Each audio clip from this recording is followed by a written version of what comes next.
JEE advanced 2024 ఫలితాలలో open కేటగిరీలో నారాయణదే ఆధిపత్యం. నమస్తే, నేను Keshav. Welcome to Suman TV. ఆంధ్రప్రదేశ్లో కొత్త ప్రభుత్వం కొలువు తీరబోతోంది. కూటమి పక్ష నేతగా చంద్రబాబు నాయుడు ఎన్నిక ప్రక్రియ పూర్తయింది. సో గవర్నమెంట్ ఏర్పాటుకి కావాల్సినటువంటి క్లారిటీ కూడా వచ్చేసినట్టే. అయితే ఆంధ్రప్రదేశ్ ప్రభుత్వానికి ఉండేటువంటి ప్రయారిటీస్ ఏంటి, ఏ విధంగా రాబోయేటువంటి 5 ఏళ్ల కాలానికి ప్రణాళికలు సిద్ధం చేసేటువంటి అవకాశం ఉంది. ఒకవైపు విభజన హామీలు, మరోవైపు ఎన్నికల హామీలు. వీటికి తోడు ప్రభుత్వాల పక్షాన్ని చూస్తే కనుక త్రిపార్టీ అంటే 3 పక్షాల ప్రభుత్వం ఏర్పడబోతోంది. సో దీనికి క్లారిటీ ఇచ్చేటువంటి క్రమంలో ప్రజలకి చేయాల్సినటువంటి పనులు ఏమున్నాయి, ఈ అంశాలపైన ఒక విశ్లేషణ చూద్దాం. మనతో పాటు ఉన్నారు కేవి విజయబాబు గారు, పొలిటికల్ సైన్స్ అసోసియేట్ ప్రొఫెసర్, అలానే అన్నవరపు బ్రహ్మయ్య గారు, సీనియర్ జర్నలిస్ట్. సో రాష్ట్రంలో ప్రభుత్వం ఏర్పడిన తర్వాత అసెంబ్లీ ముఖ చిత్రం ఎలా ఉండొచ్చు? ఎందుకంటే బలాబలాల పరంగా లాస్ట్ టైం కూడా ఆంధ్రప్రదేశ్ మరీ వన్ సైడ్ జడ్జిమెంట్ అని అనుకున్నాం. ఈసారి దానికంటే ఇంకో 10% ఎక్కువే వచ్చింది. సో ఎలా ఉండొచ్చు బలాబలాల విషయంలో? అంటే ప్రతిపక్ష పాత్ర చాలా తక్కువగా ఉంటుందండి. ఎందుకంటే సంఖ్యా పరంగానే కాదు, ఇప్పుడు ముందు వాళ్ళు they must allow the new government to do certain things. అలా చేయకుండా కొత్త ప్రభుత్వం చేస్తున్న ప్రతి పనిని కనుక మళ్ళీ అడ్డం కొడితే ఈ 11 స్థానాలు కూడా అసలుకి ఎసరు వస్తుందంటారు చూసారా, అది జరిగే ప్రమాదం ఉంది. సో చాలా ఏమంటారు నిర్మాణాత్మక పాత్రని ప్రతిపక్షం పోషించాల్సి ఉంటుంది. దానికి గాను ప్రభుత్వ పక్షాలకి they have to give a long rope, చాలా సమయం ఇవ్వాల్సి ఉంటుంది. ఆ సమయం ఇచ్చి వాళ్ళు ఎలా పనిచేస్తున్నారో చూసి అంత సంయమనం కనుక వీళ్ళు పాటించకపోతే ప్రతిపక్ష పాత్రలో కూడా వైఎస్ఆర్సీపీ విఫలమయ్యే ప్రమాదం ఉందండి. ఆ విషయాన్ని వాళ్ళు గమనించి ప్రయత్నించాలి. అసలు జగన్మోహన్ రెడ్డి గారు అక్కడ ఇప్పుడు లెజిస్లేచర్ పార్టీ లీడర్, అవునండి, అపోజిషన్ లీడర్ అని అఫీషియల్గా అనకపోయినా కానీ వైఎస్ఆర్ఎల్పీ లీడర్గానే ఆయన ఆ పక్ష నేతగా ఉండే అవకాశం ఉంది. ఎలా ఉండొచ్చు అసెంబ్లీలో? మీకు బిజినెస్ రూల్స్ ప్రకారం చూసుకున్నట్లయితే ప్రోటోకాల్ ఇచ్చేటప్పుడు టైం కేటాయింపు అని కూడా బిజినెస్ రూల్స్లో ఉంటాయి దానికి సంబంధించి. సో నీకు ప్రతిపక్ష హోదా అంటే సీఎంతో సమానంగా హౌస్లో టైం ఇస్తారు. ఆయనకి 10 నిమిషాలు ఇస్తే, 10 నిమిషాలు ఇస్తే ఇంచుమించుగా ఆయనకి 10 నిమిషాలు ఇస్తారు. సభ్యులకు ఇవ్వకపోవచ్చు, కానీ ప్రతిపక్ష నాయకుడికి ఇస్తాడు సమయం, స్పీకర్ అనేవాడు. కానీ ఇప్పుడు ప్రతిపక్ష హోదా లేదు, ఒక సాధారణ శాసనసభ్యుడి హోదానే ఇస్తారు. సాధారణ శాసనసభ్యుడు ఎట్లా ఉంటుంది, మొత్తం శాసనసభలో ఉన్నటువంటి సమయాన్ని మనం పరిగణలోకి తీసుకుంటే భాగిస్తే ఎంత వస్తుందో సమయం తక్కువ అండి, చాలా ఇస్తారు. సో ఇక్కడ ఇది కూడా అన్డెమోక్రటిక్ అనేటువంటి అవకాశం, అప్రజాస్వామికంగా అసెంబ్లీ నడిపిస్తున్నారని ఆరోపణ చేయడానికి ఇప్పుడు రాదు. ఎందుకంటే నీకు క్లారిటీ వస్తుంది, బిజినెస్ రూల్స్ ఉన్నాయి, సిస్టమ్ ఉంది, దీనికి సంబంధించి ప్రజలకు తెలియదు కదా, తెలుస్తుందండి. వాళ్ళ ప్రజలకు తెలియదు అనుకోకండి, ఇక్కడ ప్రజలకు తెలుసు, వాళ్ళకి సంబంధించి ప్రజలకు తెలుసు, ఖచ్చితంగా చేస్తారు. కాకపోతే ఇందాక విజయబాబు గారు చెప్పారు చూసారా, వాళ్ళ ప్రతిపక్ష పాత్రను పోషించటంలో వాళ్ళ నిర్మాణాత్మక దృష్టి లేకపోతే పూర్తిగా దెబ్బతింటారు. అంటే ఎక్కువ మంది గెలిచిన వాళ్ళు కూడా సీనియర్ సభ్యులు ఒకరిద్దరే ఉన్నారు, అంతేనండి. సో కాబట్టి కొంత డిఫికల్ట్గానే ఉండదు జగన్మోహన్ రెడ్డి. ఇప్పుడు పెద్దిరెడ్డి రామచంద్రారెడ్డి మంత్రి గారు, జగన్మోహన్ రెడ్డి గారు మరి ఎంతవరకు ఆయన సభలకు వస్తారో, ఎంతవరకు చూస్తారో తెలియదు. దీనికి సంబంధించి ఇంకో 2 మంది, ద్వారకానాథ్ రెడ్డి ఆయన పెద్దిరెడ్డి ఫ్యామిలీనే. సో బూచేపల్లి శివప్రసాద్ రెడ్డి ఇంకొకరు ఉన్నారు. అది మొత్తం 11 మంది. రామచంద్రారెడ్డి ఒక ఆయన ఉన్నారు. ఇది 11 మందిలో 6 రెడ్డిలు ఉన్నారు. ఇక్కడ ఉన్నారు. సో ఎస్టీ సామాజిక వర్గానికి 2 ఉన్నారు, ఒక ఎస్సీ ఉన్నారు, ఒక బీసీ ఉన్నారు, మిగతా వాళ్ళంతా రెడ్డి సమాజం. పక్ష నేతగా ఎవరు ఉండొచ్చు ఇప్పుడు? మళ్ళీ జగన్మోహన్ రెడ్డి గారే ఉంటారా? ఇంకేమైనా కాంబినేషన్స్ చూసి తెలంగాణలో మనం చూసాం కదా, అపోజిషన్లో ఉన్నప్పుడు టీఆర్ఎస్ ఎల్పీ లీడర్గా ఎవరో ఒక బీసీని పెట్టేవాళ్ళు లేదా ఎస్సీని పెట్టేవాళ్ళు. విజయరామారావు గారు గతంలో ఉన్నారు, ఈటెల రాజేందర్ ఉన్నారు. సో అధికారం వచ్చినాక లెక్కలు మారుతాయి. ఇప్పుడు ఆంధ్రప్రదేశ్లో అపోజిషన్కి లేదా వైఎస్ఆర్ ఎల్పీ నేతృత్వం ఎవరు వహించే అవకాశం? ఆయన పెద్దిరెడ్డి ఉంటాడేమో అనుకుంటున్నాను నేనైతే. జగన్మోహన్ రెడ్డి గారు సామాజిక వర్గ ఈక్వేషన్, సామాజిక న్యాయం ప్రాతిపదిక మీద ఎస్సీ ఎస్టీ బీసీలో ఎవరినో ఒకరిని ముందుకు తోసి కథ నడిపిస్తారేమో కొంతకాలం అనేది నా అయితే. ఇంకో మనం గమనంలో తీసుకోవాలంటే ఎమ్మెల్సీలు కౌన్సిల్లో ఇవాళకి వైఎస్ఆర్సీపీ కీలకంగా ఉంది. నెంబర్ ఆఫ్ సీట్స్ 30 మంది దాకా ఉన్నారు. వాళ్ళ ఎక్కువ సీట్లు ఎక్కువ. దానికి సంబంధించి అక్కడ ఆ నాయకుడికి హోదా వస్తుంది, ఆ నాయకుడికి క్యాబినెట్ హోదా వస్తుంది, ఆ సభలో ఉన్న పక్ష నేత అక్కడ వస్తుంది. దానికి సంబంధించి ఇప్పుడు శాసన మండలి సభాధ్యక్షత కూడా వాళ్ళ కంట్రోల్లోనే ఉంటుంది. సో ఇందులో ఏమైనా మార్పులు చేర్పులు జరగచ్చా? లాస్ట్ టైం ఎన్నికల ముందర 4 బయటకు వచ్చారు, 3 పైన అనర్హత వేటు కూడా వేసేసారు. సో ఈ భర్తీలు జరిగేటువంటి క్రమంలో తెలుగుదేశం అధికార పార్టీకి సంబంధించి అధికార పార్టీ కూటమికి ఒకే అంశం అండి, ఒక ఆర్థిక అంశాల్లో మాత్రమే ఎగువ సభకు పూర్తి అధికారం ఉంటుంది. మిగతా అంశాల్లో దిగువ సభ యొక్క అంటే ఎగువ సభకు సంబంధించిన ఎమ్మెల్సీలు కూడా ఆమోదం తప్పనిసరి. ఒక ఆర్థిక అంశాలు మాత్రం దిగువ సభకి పూర్తి హక్కు ఉంటుంది.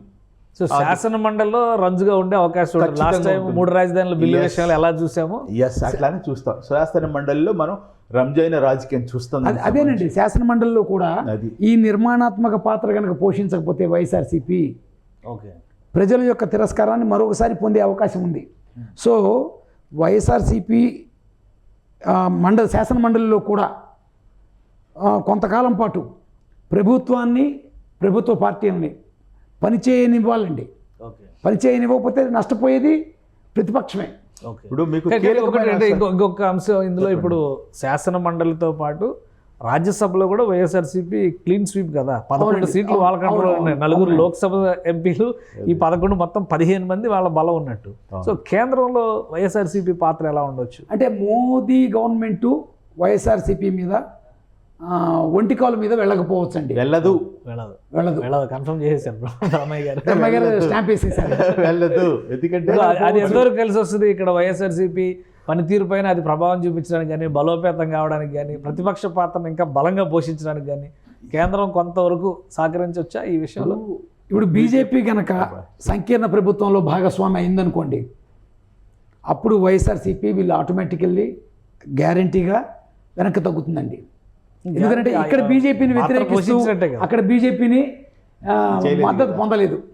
తర్వాత వీరి మీద ఉన్న కేసులు కూడా నేపథ్యంలో YSRCP has to take a back seat. Okay. So Brahmaiah గారు మీరేమంటారు? ఆల్రెడీ కేంద్ర రాష్ట్రంలో అయితే ప్రభుత్వంలో బీజేపీ భాగస్వామి, అదైతే కన్ఫర్మ్, దానిలో చేంజ్ లేదు. మంత్రి పదవులు 1 ఇస్తారా 2 ఇస్తారా చర్చ జరుగుతుంది. సో కేంద్రంలో ఆల్రెడీ వీళ్ళు భాగస్వాములు. అక్కడ ఎలా ఉండొచ్చు వైఎస్ఆర్సీపీ పాత్ర ఇక్కడ అక్కడ పోల్చినప్పుడు? ఇప్పుడు గతంలో కూడా చెప్పుకున్నాం, ఆంధ్రప్రదేశ్లో ఎవరు గెలిచినా ఇమోజీ మనుషులు అని చెప్పేసి 25 ఆయన కోటాలో ఉన్నాయని చెప్పేసి అందరూ చెప్పుకుంటున్నదే దానికి సంబంధించి. సో కాబట్టి మోదీని వ్యతిరేకించి రాజ్యసభలో ఓట్ చేస్తారని చెప్పి అంటే మీరు అన్నదే కరెక్టే, కానీ ప్రజలు అలా మొహమాటంతో ఇచ్చుంటే కనుక మార్జిన్లు అప్పుడు నడిచి ఉండేది. ఇప్పుడు లాగిపెట్టి కొట్టినట్టు ఇచ్చారు కదా ఒకటే సైడు. సో ఇది అడ్వాంటేజ్ అవడానికి అవకాశం లేదు. లాస్ట్ టైం చూసాం, తెలుగుదేశం పార్టీ ఓడిపోయిన వెంటనే రాజ్యసభ సభ్యులు 5గురిలో 4 వెళ్ళిపోయారు బీజేపీలోకి. సో ఇప్పుడు అలాంటి పంపబడ్డారు అనేది $1 మిలియన్ క్వశ్చన్. ఇప్పుడు అది చూడాలండి దాని పరిణామం. ఇప్పుడు గతంలో అట్టా చేసి దెబ్బలు తిన్నటువంటి రాజకీయ పార్టీల యొక్క గుణపాఠాలు కూడా వాళ్ళకు ఉన్నాయి, అనుభవాలు ఉన్నాయి. దానికి సంబంధించి అన్నెసరిగా ప్రోత్సహించడం ఎంత అవసరం లేదు దీనికి సంబంధించి. ఈ కీలకమైన బిల్లు ఉంటే కొన్ని అంశాలు వాటికి సంబంధించి శాసనమండలి తిరస్కరించింది అనుకోండి, అప్పుడు ఏం చేస్తారంటే గవర్నరు స్పీకరు చెప్తాడు ఉమ్మడి సభ ఏర్పాటు చేయమని చెప్పేసి తీర్మానం చేస్తుంది. ఓకే. శాసనసభ తీర్మానం మేరకు గవర్నర్ వచ్చేసి ఉమ్మడి సమావేశం నిర్వహిస్తారు శాసనమండలి సభ్యులతోనూ శాసనసభ్యులతోనూ. సో ఒకవేళ రాష్ట్ర ప్రయోజనాలకు సంబంధించి ఇప్పుడు అమరావతి లాంటి ఇష్యూస్ మీద ఏదైనా బ్యాక్ స్టెప్ తీసుకోనేటువంటి ప్రయత్నాలు కనుక వైఎస్ఆర్సీపీ చేస్తే, ఎందుకంటే లాస్ట్ టైం మాకు బలం లేదు కాబట్టి మేము ఏం చేయలేదు అన్నారు, కానీ మొన్న గెలిచిన బలం ఉంది కాబట్టి 3 రాజధానులు అన్నారు. ఇప్పుడు మాకు బలం లేదు కాబట్టి సైలెంట్గా ఉంటామంటారా, లేదా శాసన మండలిలో చూసుకుంటామంటారా అనే పరిస్థితి వచ్చినప్పుడు విజయబాబు గారు చెప్పారు, ఇప్పుడు లేకపోతే ప్రజలు మరింత చిత్కారానికి గురవుతుంది వైఎస్ఆర్సీపీ అని చెప్పేసి. కానీ ఆ తప్పు చేస్తుందని చెప్పి నేను అనుకోవట్లేదు. రాజధాని విషయంలో కానీ ఇతరంటి అభివృద్ధి విషయంలో ఇప్పటికే చెప్పుకున్నారు వాళ్ళు, మేము క్రియాశీలక పాత్ర పోషిస్తాము, సహకారం అందిస్తూ ఉంటున్నారు. అమరావతి డెవలప్మెంట్కి సంబంధించింది వీటన్నిటి మించి అమరావతికి సంబంధించి మధ్యలో మాట మార్చి అడిగిన జగన్మోహన్ రెడ్డికి ఫస్ట్ బిల్లు ప్రవేశపెట్టినప్పుడు 33 ఎకరాలు చాలని కూడా చెప్పాడు ఆయన. నేనే ఇక్కడ ఇల్లు కట్టుకున్నాను. వేరే ఇంటర్ప్రిటేషన్స్ ఇచ్చారు కదా. ఇప్పుడు మళ్ళీ 4 ఏళ్ల నుంచి వేరే పాట పాడారు కదా.